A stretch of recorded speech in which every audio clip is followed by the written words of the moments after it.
No Country for Old Men by Cormac McCarthy is a novel.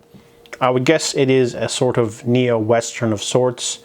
It's going to be really hard to review this book because I watched the movie first. I've seen the movie maybe 2 or 3 times and I really liked it. So I wanted to read the book, and the book is very different. The book follows 3 perspectives. There's Llewellyn Moss, the young man who finds the drug money and is being pursued by Anton Chigurh. And there's also Sheriff Bell. So the book is very short. It's only 300 pages or so. And when Chigurh is going around shooting people and causing mayhem and violence, it's very interesting. Whenever we dive back to Sheriff Bell, the book sort of adopts a sort of wistful, nostalgic sort of nihilistic tone. Sheriff Bell as a character is an older, almost retired sheriff who's in a part of Texas that doesn't see any action, except for him being in the war, and he's not a very. Doesn't seem like a character. He's more of a theme. Obviously the title of the book is No Country for Old Men, so he's basically there just to be an ineffectual piece of the law that cannot stop or shape destiny, because Anton Chigurh is like almost like an angel of death. He shows up and he's malevolent, he's smart, cunning, invincible, can kill anything. They can't catch him. They never would be able to catch him. It's that sort of story.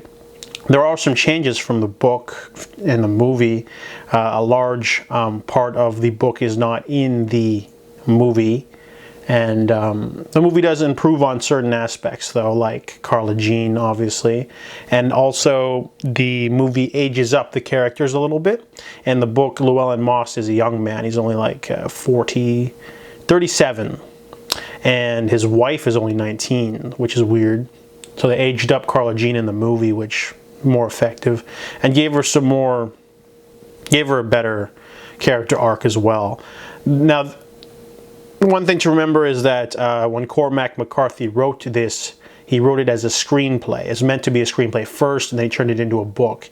So there are large chunks of this book that are just done verbatim in the movie, like the gas station scene and the confrontation with Carson Wells. Things like that are basically done literally line for line. And sometimes some of the dialogue is clipped out because it's a little too on the nose, but the movie did a really good job of capturing the feel and the nihilism. There's also a few other scenes cut out too that aren't in the movie, that for a good reason. The book is only okay. It's I like the movie better, which is hard to do. It's hard to make a movie that's better than the book, because the book can have so much detail and all these extra things, and this one just feels a little bit light, mainly because it's abrupt in its plot, and it's more focused on Sheriff Bell being like afraid of trying to do things and investigate and things like that. It's more about the futility of things like that. And Anton Chigurh is a great villain, but he's barely in the book. Obviously, he'd have more screen presence in the movie. You get to see the cunning. Also, it's not really fair to compare as well, because, for example, Javier Bardem, when he's in the gas station scene, when he's eating those nuts, he chokes when the guy says, "I married into it." That's not in the screenplay. It's not even in the book. That's something that Javier Bardem ad-libbed, and it was great. That's not in the book. The dialogue, the way the book is written is very hard, too. There's no he said, she said. Sometimes the dialogue just goes back and forth, and you have to just remember who's saying what. There's no apostrophes for some of the words.